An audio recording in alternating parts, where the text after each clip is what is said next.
All right. Good morning, everybody. Welcome to Comp 2452, Software Development 2. This feels a little weird because it's just like a bunch of you that I saw last term, but it's all like mixed in together with a bunch of other people that I've never seen before, except for maybe at the final exam. So for those of you that I know already, I'm looking forward to working with you again in this course. And for those of you that I don't know, I'm looking forward to meeting you all throughout the term. Those of you that were in my section last time, you know that I will always start my lectures with this, and so I'm always going to continue to start my lectures with this. I want to make sure that in this class you have a reasonable sense of what I'm expecting you to be able to accomplish by the end of the class, and so I'm going to start by telling you what learning outcomes we're thinking about today and how that kind of fits into the bigger picture. So the thing that I really want to accomplish by the end of today's lecture is I want you to be able to know more about the course. We're not really going to be diving into any new course material today, and we'll maybe dive a little bit into some new course material this week, but today we're going to focus on just kind of getting a sense of what the course is going to look like, how it's going to be structured, a little bit of how it's going to be different from last term in terms of course structure. But we'll take a look at things like the course syllabus, and we'll take a look at things like the project overview that we're going to be working on, and take a little bit of a look at some of the tech that we're going to be using throughout the term to accomplish the tasks that we want to accomplish. So my name is Franklin. You can refer to me as Franklin. You can feel free to address me that way if you want to, and my preferred pronouns are he, him, and his. My office is in E2 418, so if you've been in my office before, you know where that is. If you were in Dr. Patrick's office last term, my office is just at the other end of the hallway, the complete opposite end of the hallway. I'm going to have office hours this term. This is where I can meet with you to talk about course stuff. I'm going to have office hours on Mondays from 10:30 to 12 and Wednesdays from 1 to 2:30 p.m. Trying to separate these so that it doesn't completely overlap with everybody's course schedule on Mondays and Wednesdays. I may need to cancel some of my Wednesday office hours, and unfortunately, I need to cancel tomorrow's Wednesday office hours, so I won't have office hours this week, but I will try to give you advance notice when I need to cancel things, because sometimes I have other meetings that have been kind of scheduled for me throughout the term, but I'll try to stick to that. And if I can't make it, I will make sure to let you know well in advance, both on the course webpage, verbally in class if I'm able to do that, and I'll put a note on my door to say the same sort of thing. I have office hours at those times, but I'm also often in my office a lot, and I'm often in my office with my door open. I basically promise to be there at these times, but you're very welcome to drop by my office. If my door is open, that usually means I'm very happy to see you. You're welcome to come in and talk to me if my door is open. Generally, if my door is closed, I'm not there. I'm not in my office, or if I am in my office, I'm taking a meeting or something and I can't meet with anybody. But those are the times that I plan to be in my office for office hours. And my email address is this. It's my full name at umanitoba.ca. When you're emailing me, please stick to the communication policy that the university has and use your U of M email addresses. If you send me something from your Gmail account, I'll probably just reply and say, please use your U of M email address to communicate. Mainly, I just want to make sure that I know who I'm talking to so that I'm not talking about anything that I shouldn't be talking about in terms of things like grades and stuff like that. So let's talk a little bit about this course. So this is a follow-on to Comp 2450 Software Development 1. Software Development 1 was a lot about giving you some kind of new and additional context about how to do things like structuring your code in the context of we're going to scale things up quite a bit from where we were in Comp 1020. And that led us to things like ultimately, the big reveal at the end of the course was that we're talking about software architectures and we're talking about things like design patterns throughout the course. We also introduced some new ideas like testing, formal testing and verification of your software, doing things like using persistence strategies. So like making sure that you can store your data model into a file in the file system using something like JSON. Comp 2452 is it's a direct extension of that. And so what we're going to be doing in this course, this is the calendar entry for the course. It's kind of vague. We're providing more advanced coverage of current approaches to software design, validation and verification, human interface design, computer security, and information management. More advanced coverage. So what are we actually going to do in this course? My plan for this course for this term is that we're going to keep working on design stuff.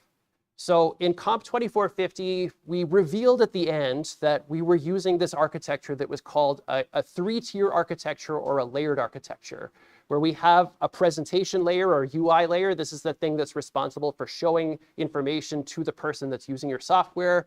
We've got this logic layer that has the responsibility of doing the stuff for your application. And then we've got the persistence layer. And this is the thing that's responsible for taking your domain model instances and storing them to disk or loading them back up again so that you can work with them. In this course, we're going to continue to look at some design approaches, but we're going to be using a different architecture. And I'm telling you this up front this time. We're using a software architecture in this course. The software architecture that we're going to use in this course is called MVC, or Model View Controller. This is going to look a lot like what we did last term with the three-tier or layered approach. We're going to have different parts of our software being responsible for different things, but they're going to communicate with each other quite differently than what we did before.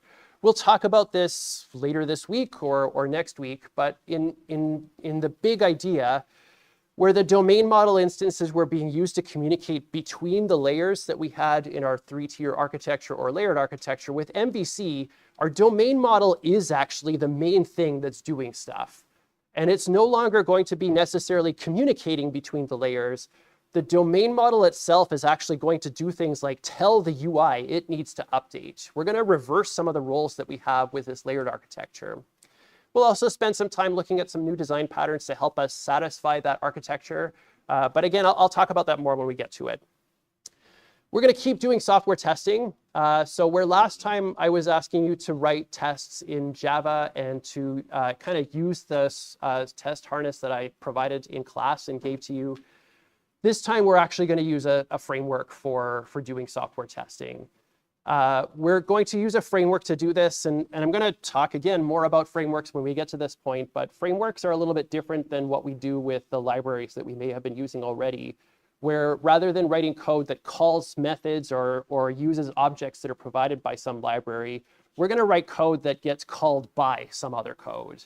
So we're going to use a testing framework to be able to write our tests, but that means that there's a lot less overhead for us in terms of things like having to write the test harness. We'll just be able to focus on the tests and let something else deal with figuring out what tests to run and reporting things like coverage and the success and failure of the tests that we've got. We're going to extend domain modeling. We're going to keep doing some domain modeling in this course. That's something that we'll continue to work on in this course, but we're also going to extend this idea of domain modeling to start including relational databases. So we're not going to be using JSON in this course for the purpose of persistence. In the long run, we're going to ultimately be using a real relational database. And to accomplish this, we're going to learn a new language. We're going to learn several new languages this term. The language that we're going to use for this is called SQL. This is called the structured query language. We'll talk about this when we get to it. Don't worry about it right now. This is not something we're going to focus on to begin with, but ultimately we're going to get to using an actual relational database to store the data that we're working with. We're also going to introduce some ideas of computer security. So I want to spend a little bit of time as we're getting into thinking about databases specifically, things like storing your information securely in a database. Not necessarily making the database itself impenetrable, but doing things like making sure that in the eventual circumstance that your database is leaked, how do you make sure that people's passwords don't also get leaked as a part of that? I also want to spend some time thinking about human interface design, where we were doing everything in text-based mode in Comp 2450. We're now going to be using graphical user interfaces to represent the interactions that we want to be able to do with the software that we're building. So we're going to spend a lot of time thinking about graphical user interfaces, and then eventually getting to the point of starting to think about how do I actually assess the quality of this interface from the perspective of its usability. I want to make a big point here that UX is not the same as what we're going to be thinking about in this course. User experience, and that's a big thing in web development right now, user experience is not necessarily what we're talking about. These two things are related to each other, but they're not necessarily the same thing as what we're talking about. And if you were in my class last term, I said this, and I will say it again. The GUIs that we're going to make this term are going to look like total garbage. They are going to look like absolute garbage, but we're going to make sure that they're usable. We're going to make sure that they actually work. We're going to make sure that they give the correct kind of feedback and information to the person that's using the software that we're trying to build here. To accomplish all of that, we are going to be using some different tools than we were using in Comp 2450. The first kind of major change is that we are not using Java anymore. We're going to use a programming language that's called TypeScript. You have all, I believe, successfully completed Comp 2400, and therefore all of you know how to do JavaScript programming. Yes? Thumbs up, please. Yes, yes, yes. Some people not paying attention, they forgot, I guess. I don't know. Did you do JavaScript programming? Awesome. You all know JavaScript programming. TypeScript is JavaScript. It's JavaScript, except it has types. And it has types in quite a cool to me way, which means things, and I'll show you this later when we get to this point, which means things like we can encode in our type system that a value cannot be null. We don't have to necessarily have design by contract assertions that say this can't be null, because you can't pass null. It's a compile time error to pass null to this thing in the first place.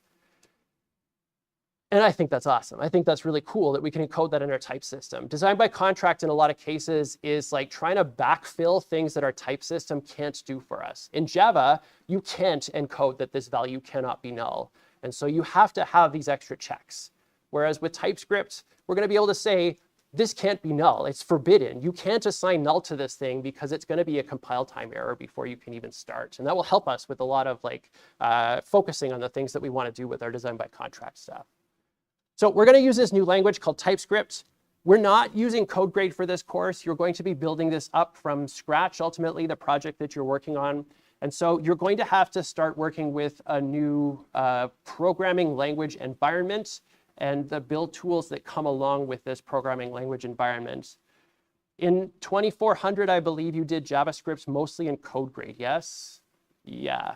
So we're going to be doing it on our system. I'm going to actually ask you to use a text editor in this class. You're welcome to use something like WebStorm. WebStorm is an IDE that's produced by JetBrains, the same company that makes IntelliJ. WebStorm is not free, so I'm not going to recommend it necessarily. I think you can get it for a free trial, and you might be able to get access to it for longer term as a student. But it's not free. And so I'm not going to use that in class when I'm working on programming stuff with you. I'm going to be using an editor called Vim. I'm going to be using my terminal for the most part to work on stuff. But we're going to use Node. And I would recommend, this is kind of a to-do item for all of you. I would recommend that you install Node on your laptops if you haven't done this already. I'm not going to really spend a lot of time talking about installing Node in class. That's something that I'm just expecting you to be able to do at this point. So I'll put this as a to-do item kind of at the end of this lecture or the next lecture. We're not going to do TypeScript stuff this week, so it's not super important that you get it done this week, but it's something that you will want to start thinking about pretty soon. We're also building GUIs, and the GUIs that we're going to be building are using HTML. I'm going to spend some time in class talking about HTML because this is something that I'm ultimately going to be assessing you on. Not HTML itself, but your ability to make a graphical user interface using HTML. And so we'll spend a little bit of time in class focusing on what HTML is and how it's used and how we're going to use it in this course. We're going to spend 0 time on CSS. I'm not going to talk about this at all. I'm not going to assess you on your use of CSS. Again, I don't care if your UIs look like total garbage, as long as they are usable garbage. CSS is a way that you can make things look nice. It's a tool or a language that you can use to style HTML elements and documents. You can use it, you can learn it on your own time if you want, but I'm not going to talk about it in class, and all of my UIs are going to look like garbage, and they will forever look like garbage. When we get to taking a look at the course webpage in just a moment, I'm going to show you some of the documentation that I want to share with you so that you have some additional information about all of these things. But we'll talk about TypeScript and HTML as we need to when we get to those points in class. So let's take a look at the course webpage. The structure of the course webpage this term is going to look a lot like what you have seen in Comp 2450. On the right side here, this is where I post my general location and student meeting times. So if you can't remember what my office hours are or where my office is, after I put it in this slideshow, you can take a look here and find out that information. The course content section is structured in basically the same way as what you saw last term, so you should be familiar with this idea. I want to take a quick look at the course syllabus and ROAS to start. So the first thing that I want to spend a little bit of time on here is taking a look at the prerequisites that we have for this course. So this, again, is a direct follow-on to Comp 2450, and I'm not really going to dwell on these learning outcomes right now that I'm expecting you to be able to do, but in the next class, we'll spend a little bit of time reviewing some of the stuff that I want you to be able to do from Comp 2450. The one thing that I do want you to focus on here is the one thing that I didn't talk to you at all about, which was state machines. This is something that came from Comp 2400. We will be using state machines at different parts of this course, and we will build it upon the idea of a state machine as we get further into the course, especially when we start thinking about AI and ML stuff. I haven't fully, completely decided that I want to do this yet, so please don't hold me to this, but my plan for the AI related stuff is we're going to be starting to think about something called Markov chains. And Markov chains are kind of like state machines. They're kind of like state machines, where the major difference between a state machine and a Markov chain is that the edges that you have between the states aren't just thing that consumes a token, but rather there's a probability that goes between these different states that we can get to. Don't worry about it right now. We'll talk about it much later in the course, but this is something that can be used to be like a generative sort of thing. Markov chains are used for generating more output based on output that is previously seen before, and we'll be able to use it to accomplish tasks like that. So what I want you to be able to do by the end of this course is I want you to be able to make changes to existing large interactive applications. We're starting from scratch in this course again. I don't really want you to carry over something that you had in the last course to this course. I want you to start fresh. I want everybody to be on the same level playing field. I want everybody to be on the same kind of starting point. So we're starting from scratch here. But later in the course, we will start to think about this. In the later parts of the course, what I want to do is spend a little bit of time thinking about some project management related stuff. So how do we actually go about planning things? How do we identify the places where we would need to make changes? And then how do we kind of put that into action? I want you to be able to iteratively apply structured testing to a large interactive application using a testing framework. So again, we're going to be using a testing framework to do testing.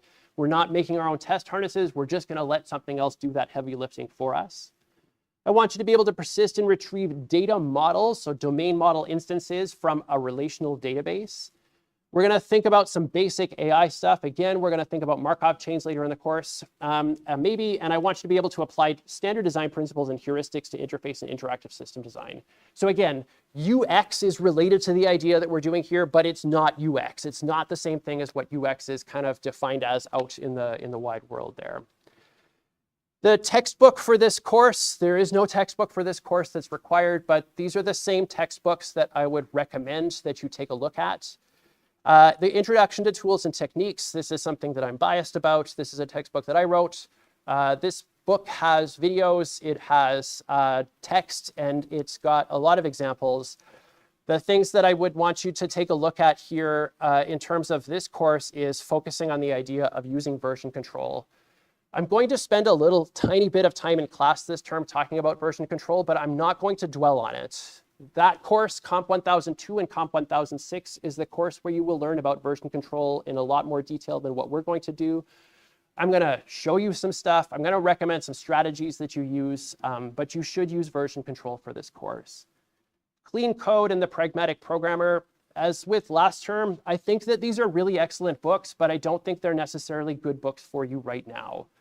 A lot of the ideas that are in this course and in Comp 2450 come from those two books, but those two books are often best read after you've been actually doing stuff for a few years. So like actually working out in industry. These are really good books, but the advice in them is kind of high level and often really only lands properly when you've been working on stuff for a little bit. So those are both good books that you could pick up at some point in the future. I'm also going to give you some other resources here. I'm going to bring these up repeatedly throughout the course, but I want you to know that these exist. I've also put these up under the other resources section of the content, so you don't have to dig into here every time you want to find these things. But the documentation that I would strongly recommend that you use for HTML and CSS and JavaScript, if you need a refresher on JavaScript stuff from last term, is the MDN. This is by Mozilla. Mozilla is the company that makes Firefox. This, I think, is a really good documentation website. So we'll spend a little bit of time talking about HTML, but this gives you a very comprehensive guide about everything that you would need to know about HTML. There are a lot of different kinds of elements. So this is something, again, we'll talk about this next class. There are lots of different elements that are in HTML. I'm not going to comprehensively tell you about all of them because this course is not about HTML. I will tell you what you need to know, and then I will expect you to take a look at this document when it's necessary if you need to find out anything more about this. Likewise with CSS, I'm not going to talk about CSS at all, but I think this is a really good resource for learning about how to use CSS and how you can apply it to documents if you want to do something like that for your own project. I'm going to use Vim in this class. I'm going to try to use this thing called LazyVim and NeoVim. But I am an old person and I am very set in my ways, and I know how to use Vim, and I know that this all transfers over to NeoVim, but I'm gonna look like a fool lots up here when I'm trying to do stuff in NeoVim, and I just can't figure it out. This is a book. This is documentation for this thing that's called LazyVim, which is effectively a way for you to get NeoVim configured to ultimately be something that looks a lot like an IDE. Vim is, for reference, Vim is this. This is Vim. I've got this open on my terminal right now. These are the slides that we're actually looking at right now. I write everything in Markdown here in Vim. This is a terminal application.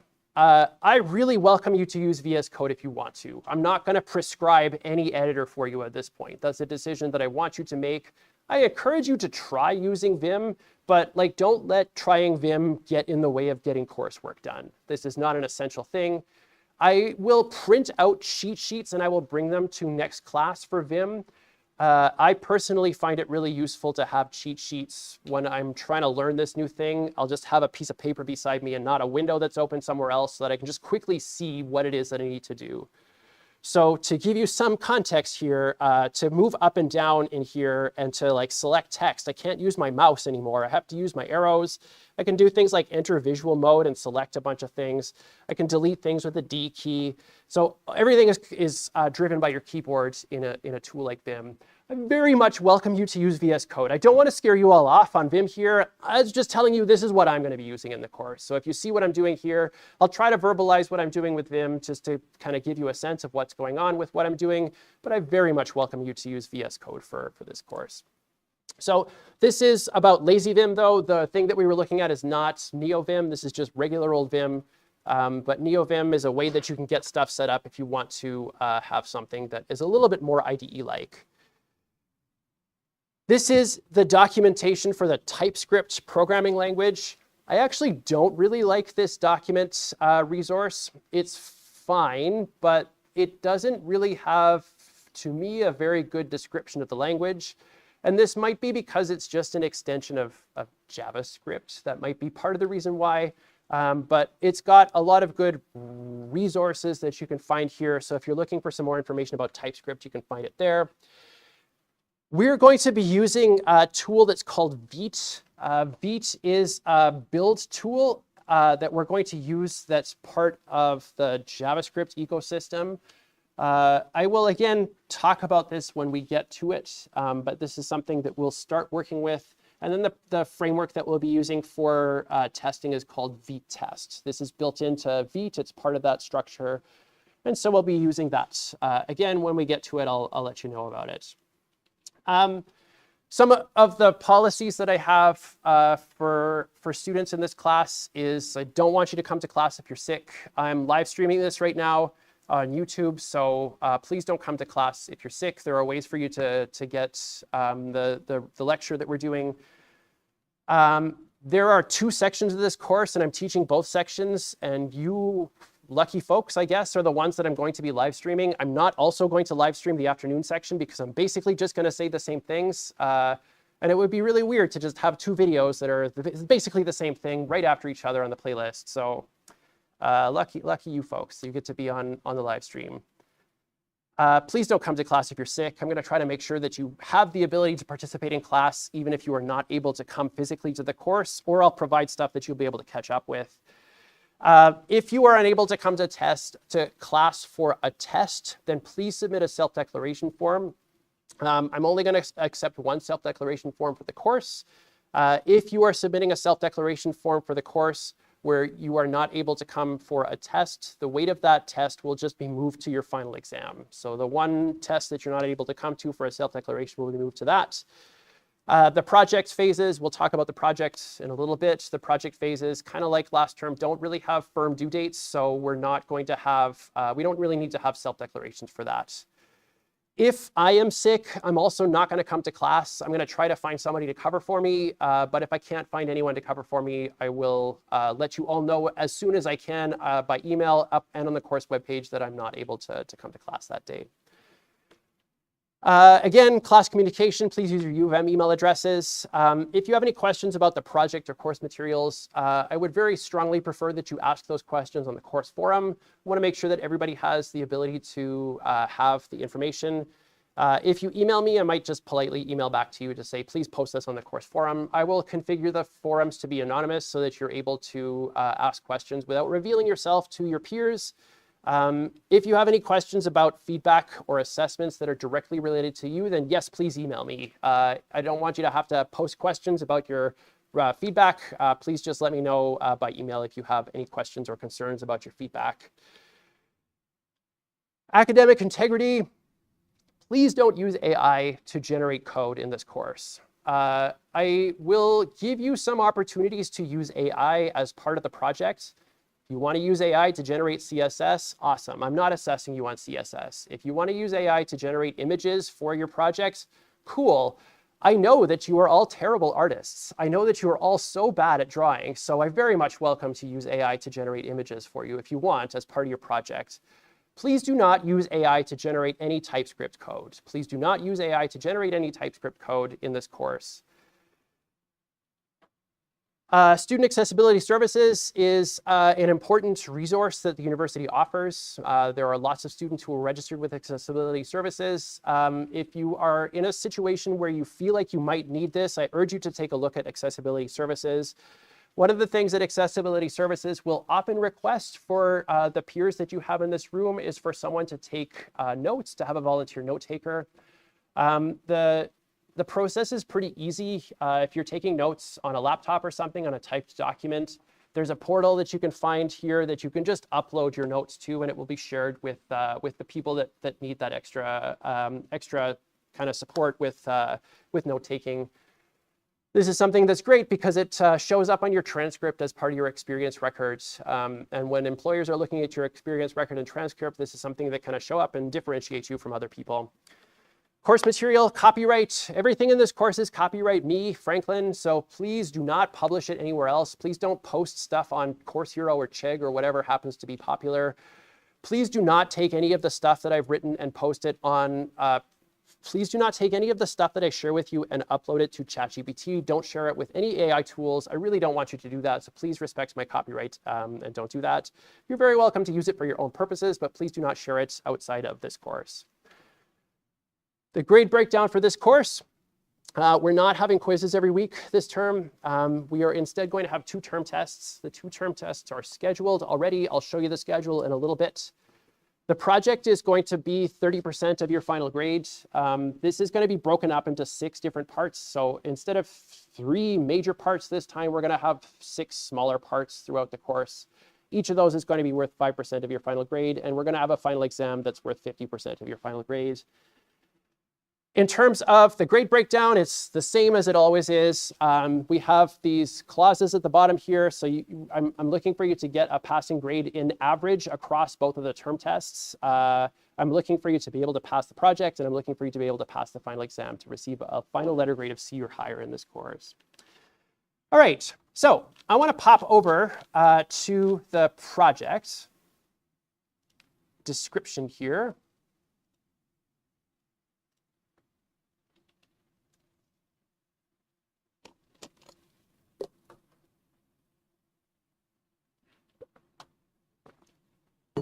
I'm sorry, I want to go look back at the schedule first.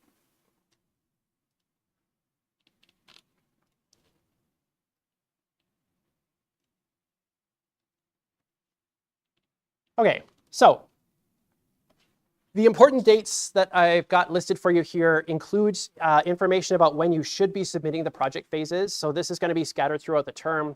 I've also got the revision period deadline and the voluntary withdrawal deadline. And I've also listed the 2 tests. I'm going to plan to put these in the calendar on UM Learn, so they should show up in your calendar of events. So the first test is going to be on February 5th, and the second test is going to be on March 26th, so a little bit closer to the end of the course. The schedule, I'm going to be updating this each week, but what I want you to be able to do for this week is know a little bit more about the course. I want you to have some experience with looking at the idea of using graphical user interfaces. And I want to review some of the stuff that we've done in Comp 2450, because that's some of the first stuff that I'm going to be asking you to do as part of the project. So now I want to take a look at the project. For the project, the structure of this is mostly the same as what we had last term. So a lot of the stuff that we did last term is going to be the same. We still have the same mastery requirements, so you have to be able to demonstrate success at each phase before you're able to submit the next phase of the project. What we're going to do with this one is I've got these kind of suggested or recommended dates for submissions of the projects. And I'm trying to more intentionally break these up into smaller parts so that you can focus on what we're asking you to do for each of those different parts. So for example, we'll take a look at this in just a moment, but for phase 1, the first thing that I want you to submit for phase 1 of this project is some design documentation. So no code at all. This is just entirely going to be design documentation about what you're going to be doing for the implementation part of what you're actually going to be working on for this. It's your responsibility to make sure that you are able to hand everything in given the resubmission timelines that we have. And it's your responsibility to make sure that you're able to submit everything with the different phases that we've got. If you are in a situation where you're finding that the feedback is not timely, please let me know. I'm going to be trying to make sure that I'm staying on top of this, but I don't want anybody to just fall through the cracks. I want to make sure that I'm helping everybody keep up with what we're doing throughout this course. So if you're finding that feedback is not being provided to you in a timely fashion, please let me know so that I can keep up with everything that's going on in this course. I'm going to pop over here, and I want to take a quick look at phase 1 of the project. The very first thing that I want you to do with this project is some design work. This is entirely stuff that we did last term in Comp 2450. There's nothing new in this. I'm going to review some of the stuff that we did in Comp 2450 next class, but it's entirely stuff from Comp 2450 that I'm asking you to do for this. So what I want you to do with phase 1 is I'm really looking for you to think about class invariants. I'm looking for you to think about doing domain modeling, and I'm looking for you to think about designing flows of interaction. So showing how somebody is going to be using your software. And I want you to do this before you actually implement the software that you're implementing. I really strongly recommend that you use version control. I'm going to keep pointing at this, and I'm going to keep trying to show you some of this stuff throughout the course, but I very strongly urge you to use version control for this. If you're looking for some support, again, there's that textbook, but I'm going to try to show you some of the stuff that we're going to use throughout the course, not today, but later. The 2 things that I want you to include for this phase are going to be a domain model, so a basic domain model for what you're going to be implementing for the tasks that you've been given, and I want you to describe some of the flows of interaction for the tasks that you've been given. The rubrics here are almost the same as what we had last term for this, but there's only these 2 rubrics because there's only those 2 things that I'm looking for you to demonstrate to us before you move on to the implementation part of that.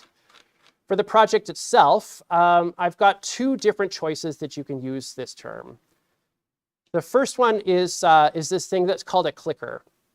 Does anybody play clicker games? play clicker games. My favorite clicker game is this one. This is called Cookie Clicker. Gosh, I mean, Cookie Clicker just is what it says on the tin. There's a cookie, and you click on it, and you get cookies. And you keep clicking on it, and you get cookies. And if you get enough cookies, you can buy these upgrades where it's added a cookie clicker for me, and it's automatically clicking the cookie. And I can keep clicking on this to get more cookies so that I can buy another cursor at 18 cookies. And now I've got 2 cursors that are automatically clicking this cookie for me. It is what it says on the tin. It's a game where you click on stuff and eventually you progress. And I really don't want to ruin this for you. So I'm going to just try to leave this running throughout the term. And we'll see how far I've progressed by the time we get to April. But there's achievements. There's all sorts of mini games. Please don't open this tab, because if you open it, you will waste so much time throughout this term just baking cookies. Unfortunately for me, I've already messed up the True Never Click achievement because I've clicked too many times. If you're patient enough, you can get this True Never Click achievement, which I believe is you click 15 times, just enough to get this cursor, and then just let the game proceed and buy upgrades and stuff.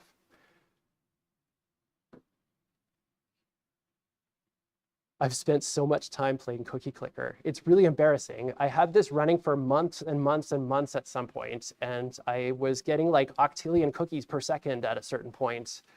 And then I knew I had a problem and I had to stop.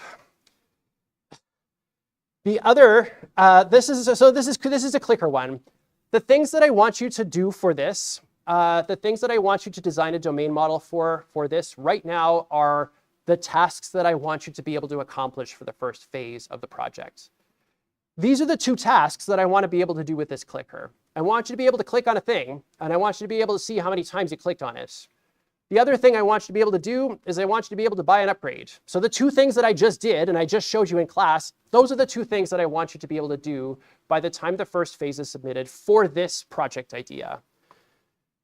They have this constraint of, I want you to have exactly 2 kinds of upgrades. I think there's like 20 different upgrades on Cookie Clicker. There might be less or there might be more, but the most recent one that was added is U, and you can buy a bunch of U to click on cookies, and it's, oh my gosh, it's really dumb. It's really, really dumb. So I want you to be able to do this domain model and flow design for that. The other project idea that I have for you is something that's called a point of sale system. How many people here work retail? And how many of you have gone through the self-checkout line? Almost everybody. Okay, awesome. Everybody's dealt with a point of sale system before. Point of sale systems are basically like the system that you use when you're going through the self-checkout system. And this is really what cashiers and other people that are working retail are using. So it's kind of like building up a receipt or a cart of things that you want to buy and then printing the receipt for you. I've given you a couple of links here. I don't recommend that you take a look at these because these are not short videos. These are feature-length videos about cash registers and point of sale systems. Cathode Ray Dude is, I don't know, it's a great YouTube channel that I like to watch, but I'm a massive nerd and I love these things. So if you want to spend some time learning about point of sale systems and cash registers, then you can take a look at that. But the tasks that I want you to be able to do with a point of sale system, if this is the project that you choose, is I want you to be able to view a product and add it to a cart. So like I want to say that I'm going to buy this item. And I want you to be able to create a receipt. So show me a summary or a list of all the things that have been purchased in this transaction. Those are the 2 tasks that I want you to be able to accomplish for each of these different project ideas. The way that we're structuring the project this term is a little different than what we had last term, in that in last term, you kind of built one whole thing and then you moved on to the next layer of the thing. And then you built another whole thing and you moved on to the next layer of the thing. Here, I'm really looking for you to do all the parts, but for these limited number of tasks. So the thing that I'm thinking about here, the word I'm going to use to describe this is full stack. I want you to build the entire thing for that feature. When you're thinking about doing your domain modeling and flows of interaction, I want you to focus on those tasks. Don't build stuff that you don't know that you don't need. Build only as much as is necessary for the tasks that have been given to you here. So remembering these ideas of you ain't gonna need it and keep it sweet and simple. Just focus on the tasks that you have for this thing. Build the domain model just for the tasks that you have. Build the flows of interaction for just the tasks that you have. Don't do anything else than you need to do.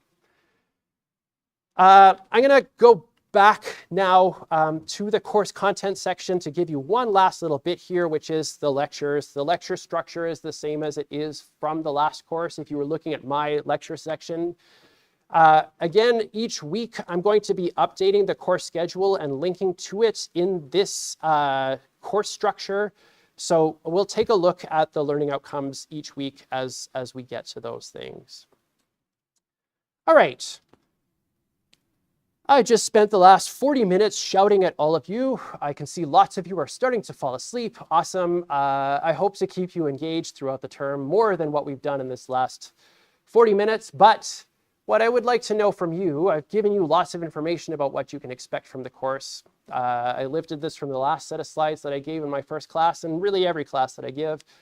What I want to know from you is what are you expecting to get out of this course? Please don't write your name on this slip of paper. If you don't have a slip of paper, I'm very happy to give you one.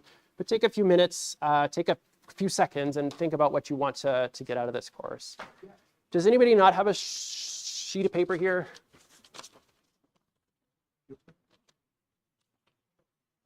Can you just pass those down, please?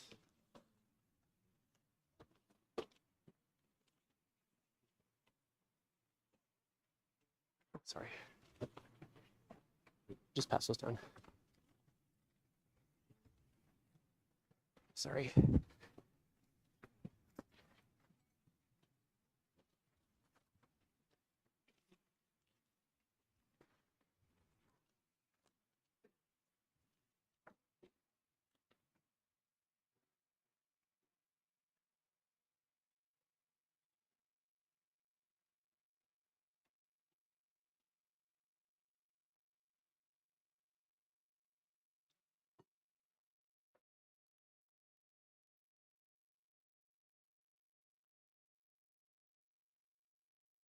Okay, I'll give you about 5 more seconds. If you don't get a chance to finish it up, I'm just going to ask you at the end of class, so as we're shutting things down, to just bring up your sheet of paper and drop it on this table maybe, or drop it over here just before you leave. And we'll take a look at what everybody's written next class.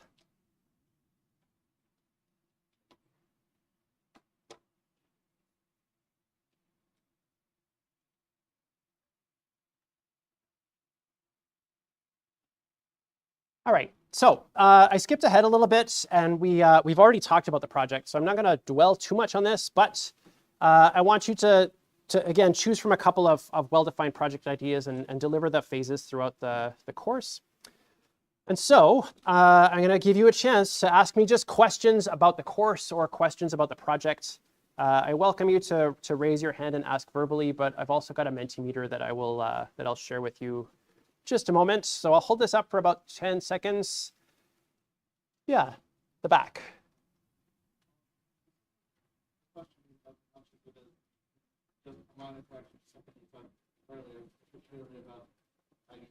Okay. Does it? Okay. Thank you for that. I didn't realize that WebStorm had a community edition because I know that JetBrains has been like merging a lot of their product lines into one product, and I know that like even as recently as December, IntelliJ went from being 2 separate Ultimate and community editions down into just one downloadable package. So I guess there is just a free community edition after the trial, or just after a certain amount of time.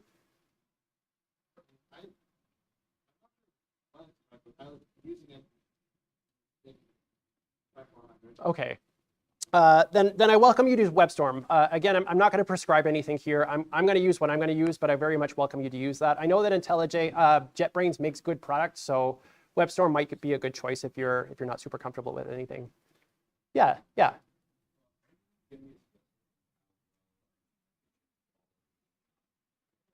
Are you going to be assessed on how well your implementation follows the design? So generally, yes.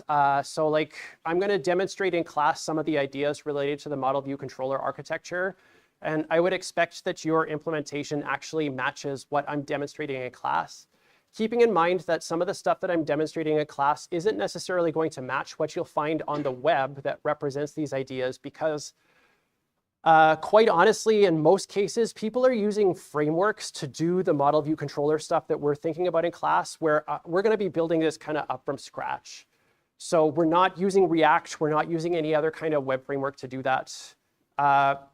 If you're thinking about other design principles like solid and the single responsibility principle, yes, but yes, please go on.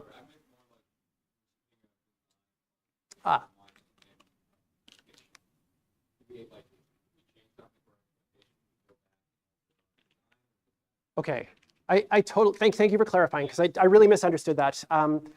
So the question is, like, when we submit the design and we get assessed on that, can we change the design after we've submitted it? And yes, absolutely. Just like in Comp 2450, stuff changes, and it's very much expected that stuff will change. Some of the feedback that you might get from the grading staff for your design might just say, like, it's good enough, but I recommend that you make these changes. And then you should very reasonably make those changes. You might even identify something as you're implementing it that just doesn't work for what you wanted to accomplish. Yeah, absolutely change it. The grading staff will give you feedback about that change, and it would be important and helpful if you document those changes in your README, for example. But yeah, absolutely, stuff can change, and you can get feedback about those changes. Yeah. All right, I'm going to pop over to Mentimeter here. And the first question I have for you is about this massive teapot. A number of years ago, when it was back in the dark days of COVID, I was teaching a course called Operating Systems, and I started making a bunch of these videos about the textbook that we were using. And I went out and did these like productions live and on location. And this is one of the places that I went, but some of the other places that I went were like, I went to the end of the floodway down just outside the city on St. Mary's Avenue. Or I went to this place that's called the Cement Graveyard. Has anybody ever heard of that before? The Concrete Graveyard? No. So there's this place way out on Sturgeon Road. It's on the unpaved part of Sturgeon Road, where there's this area where if you look just off the road, there are these circles of pillars just sticking up out of the ground. And they look really, really out of place. And like there's lots of graffiti and stuff. It's kind of a cool place to check out. But it was meant to be a cement concrete factory like from the 1960s, and they just never took those out. They just left them there. So they've been there for like 50 years and nobody's done anything with them. Anyway, my question for you is this: where is this giant teapot?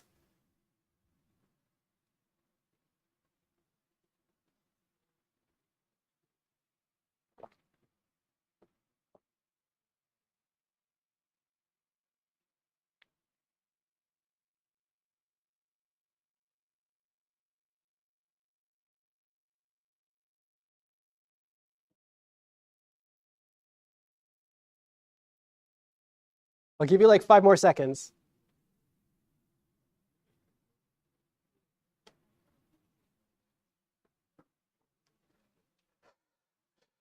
All right, this is uniformly scattered entirely across the city. Do none of you take the bus? It's Beaumont Station. Yeah, it's Beaumont Station. It's Beaumont Station. Oh my gosh, where even is that on here? It's like, it's over here, Beaumont Station. Yeah. So let me drop the little guy here. And if we go on to Beaumont Station here, there is our massive teapot right there. Wouldn't it be hilarious if they took this photo the day that I was standing here? Okay, so that's where the giant teapot is. And the other thing that I was telling you about is way over here on just off of Sturgeon Road. I don't know if I can find it. No. The Cement Cemetery, yeah. This is a place that unless you go here, you'd never see it. But it's just this. It's just these circles, these concrete pillars that are sitting here.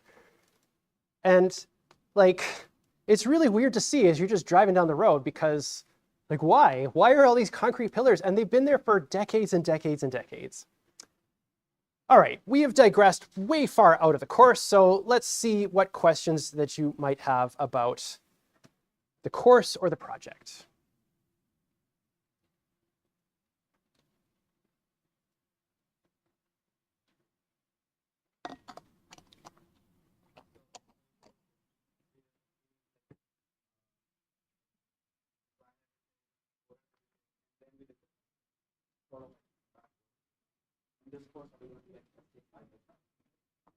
So the question is about, in Comp 2450, we did the design and then the implementation, and then the testing is kind of like the last part. And then are we going to change it this time? So part of the implementation, yes. Part of the implementation this time for the first part is I'm going to expect you to do some testing for the very first phase of the project. In industry, there's this idea that's called test-driven development, which is you do a lot of the design of your interfaces. And when I say interface here, I mean literally the interface type in Java. And then you write tests against those interfaces where they all fail. And then you provide an implementation that works, that actually satisfies the tests that you have. We're not going to go to that point in this course, but I am expecting you to do testing right away. We're also going to be doing persistence in the second phase. We're going to be doing persistence like right away in this course. We're not going to do it immediately because we have to learn a new programming language to do it, but we're going to do persistence early in this course. So the stuff that was kind of left at the end for the last course, we're going to start with in this course. Yeah, that's a good question. Thank you. For the point of sale option, do you select the chosen product from a list of options? Yeah, I think that would be reasonable. So like, not necessarily a drop-down list. This is something that you can think about, but there might be like pictures that are presented on the screen, and you choose which one that you want to add from that. The project is not going to be as large as 2450, almost entirely because we're working in a completely different environment. You have JavaScript, but like I'm going to expect you to be using the command line a little bit this term. I'm expecting you to write code in TypeScript. We're learning different programming languages that are not just extensions of the languages that we've got. We're learning SQL. We're starting like lots of stuff here. So in that context, I'm kind of expecting you to learn more as the course is going on. And so those projects are going to try to be a little bit more constrained than they were last time. Yeah.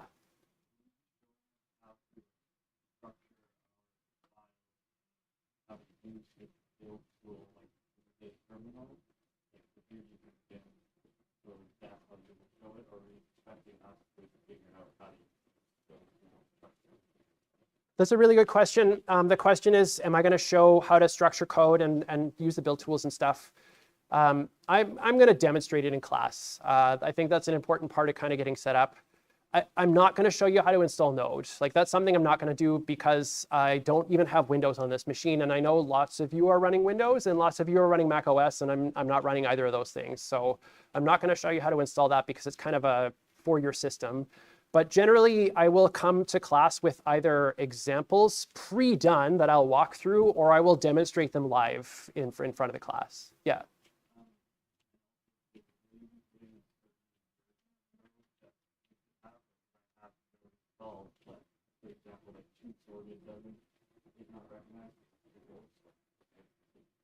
So we're going to be using, the question is about the version of Node. Is there a minimum or recommended version of Node to install? We're going to be using Vite. Vite, I think, requires that you have Node 20 installed, at least. So if you have something older than Node 20, you'll have to update it. I've asked our tech staff to update the version of Node that's installed on Aviary, and I can talk about that more when I find out if they are able to do it. That will be an additional environment for you to be able to use that should work, assuming that they've been able to update it.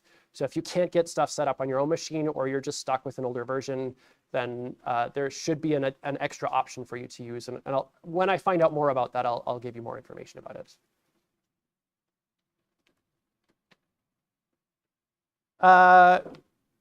What's the feedback period? So yeah, the turnaround time, basically, I guess I gotta say, like, the grading staff they're actual people. They are real people. They are students in a lot of cases. They're often grad students, but they're real people.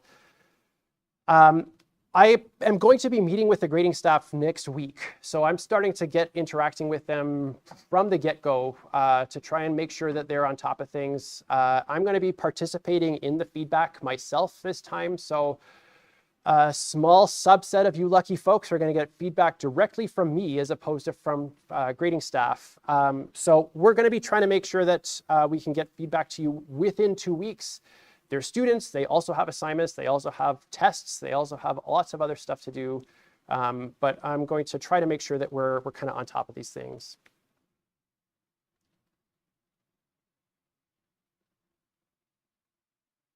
Isn't a POS system versus a clicker game a bit complex versus easy? So, I mean, I guess that's a fair question. I'm trying to make sure that the tasks I'm giving to you for each of these are relative to each other in terms of complexity. A real POS system would have things like scheduling of employees and entire inventory systems and like working with vendors and suppliers and stuff like that. We're not building a real POS system in this course. We're absolutely not building a real POS system in this course. Same thing with the clicker game. The clicker game from like initial view is super simple because it's literally, I mean, it's a cookie. I showed you. It's a cookie that you're clicking on or whatever it is that you happen to choose to click on. It looks really simple, but as the game progresses, it gets to be more and more complicated. Again, I want to like restrain myself. I'm not going to ask you to make Cookie Clicker in this course. But I'm going to try to make sure that as we're proceeding through the course, the tasks that I'm giving you for each of these different streams are relatively, they're relative to each other. They're not going to be much more complex for one versus the other. Was 2450 curved? So in computer science, we don't usually curve grades. Like we don't try to fit a normal distribution or a uniform distribution of grades. That's not something that we try to do. Grades can sometimes, so letter grades that we assign can sometimes be like adjusted. Sometimes we may go down a little bit. So if A+ is 95%, we may lower it to try and account for things like somebody is 0.000001 away from A+, that we might as well just give them an A+ for something like that. So we don't curve courses. We don't curve grades in this. We do adjust final letter grades sometimes, but we don't curve grades in this department.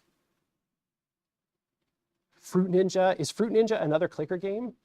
No, it's like, isn't that a Connect game where you're like swiping? Or a Wii game? Is it a Wii game?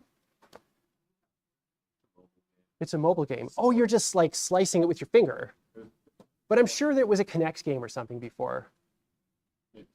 Okay. Well, I mean, my baffled look here is, I guess, an extension of the question mark here on Fruit Ninja. So like I said, we're going to try for 2 weeks. Ideally, I'm going to get this back to you sooner than 2 weeks, but 2 weeks is what I can promise. So WebStorm, we found out earlier that WebStorm has a community edition. Again, I cannot promise that WebStorm has a free version for you to use, but I believe that there's something available for you to use. WebStorm is an option. VS Code has built-in support for TypeScript. You don't have to even install an extension of VS Code to get it to work with TypeScript. It just works. So that's another option for you. Like I said, I'm going to use Vim. I'm going to use the tools that I have that I'm comfortable with for doing that. Flappy Bird. Okay, Flappy Bird, I guess, is a tapping game. Yeah, yeah.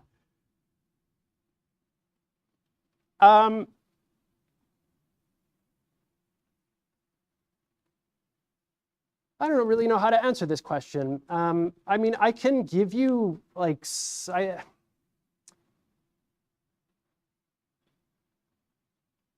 every week I will try to give you some small kind of question. It's not going to be assessed. I'm not going to give you feedback about it. If you want feedback from me, like I welcome you to do that and come and talk to me about it or post on that course discussion forum. But I'm not going to give quizzes. But that's fair. I'll try to do something that gives you some practice for the stuff that we're going to be talking about in the course. That is an excellent question, and I actually don't know the answer to that. If you are using something that's outside of what I'm using in class, I can't promise that it's going to work. So Node.js and Bun are two different implementations of JavaScript engines. Bun is a newcomer relative to Node.js. I unfortunately don't know if I can answer that question, but I'm going to tell you that I know that the things I'm demonstrating to you in class are going to work with Node. That's what I'm going to be able to say about that. Sure. So in both cases, I mean, the clicker game is going to use a database in the form of like persisting the state of the game. So as you've been progressing through the game, what's the current state of it? In the same sense that the POS is going to be like what transactions have been done before. So what have you done in the past? With the clicker game, it's going to be kind of a continually updating thing, whereas with the POS system, it's going to be something that is only changing when you actually start to click on stuff. But both of them will be using some basic stuff to persist the model objects that you're coming up with. Okay, I want to talk more about this when we get to that part of the course.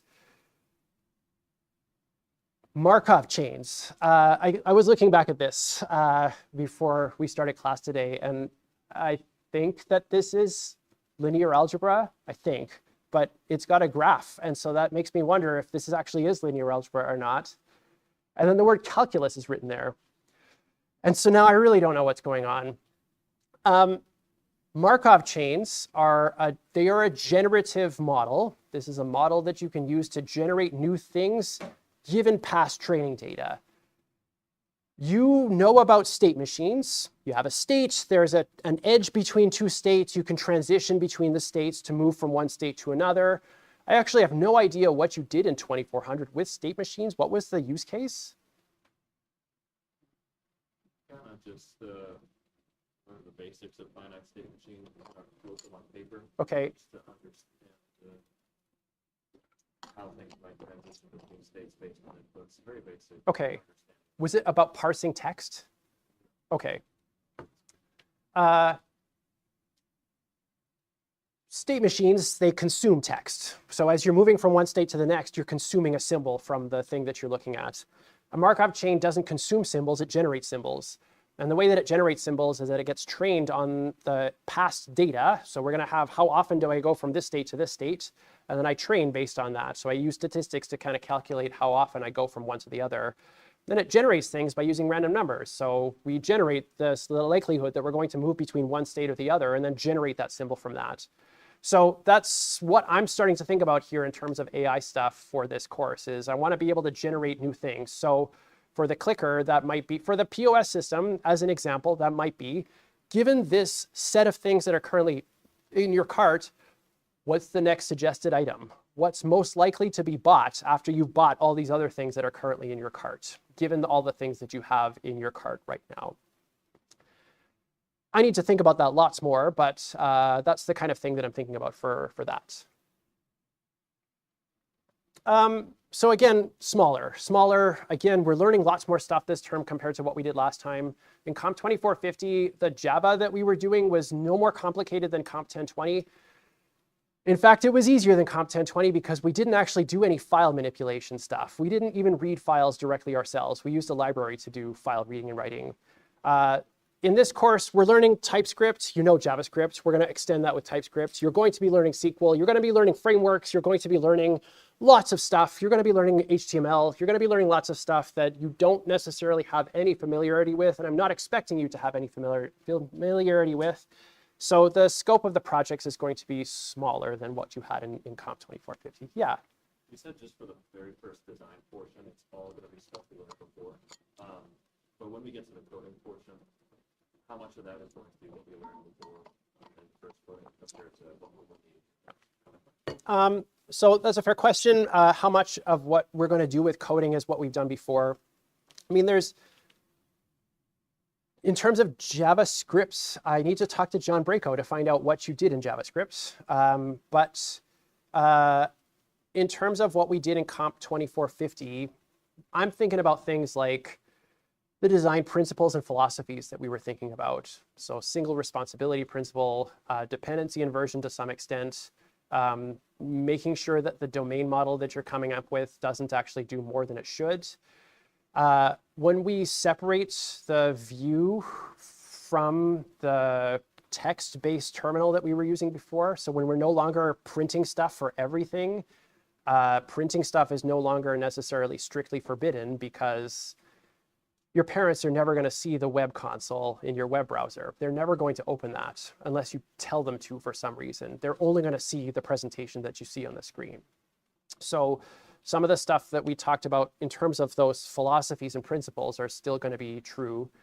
In terms of Java versus JavaScript, nothing. It's a programming language, so what you got from that is what you get. And SQL is a completely different kind of programming language, which we'll talk about it when we get there, but yeah. All right, I'm gonna take a look at one more question here. Can I change, this is not asking, can I change the project during the course? Can you switch project ideas during the course? If you switch, you're going to have to start from scratch again. So like, I guess you would be reasonably be able to switch after doing the implementation, the initial design part, but I wouldn't recommend that you do that because as we look back at the past submissions to try and see what you've changed as part of the changes that you're going on through the course, we're not going to be able to make those observations based on that. So in terms of the project that you pick, it's going to be kind of a pick it and stick with it throughout the term so that you can keep building this bigger thing throughout the course. All right, if I wasn't able to answer your question here, I'm going to put up the course forums today. So please ask the questions there if you were not able to get your question answered. I've got 368 cookies here, so I'm going to buy a grandma now. I'm actually going to buy 3 grandmas. Yeah, I'm going to buy 3 grandmas, and I can see that I've got 3.2 cookies per second now. All right. At this point, I have bored you all to death, so thank you for putting up with me. The first lecture is always just painful and boring for everybody, but now we're sort of on the same page in terms of what expectations we have throughout the term. So at this point, you should be able to know more about the course. That's it for today, and I will see you all on Thursday. Bye, everybody.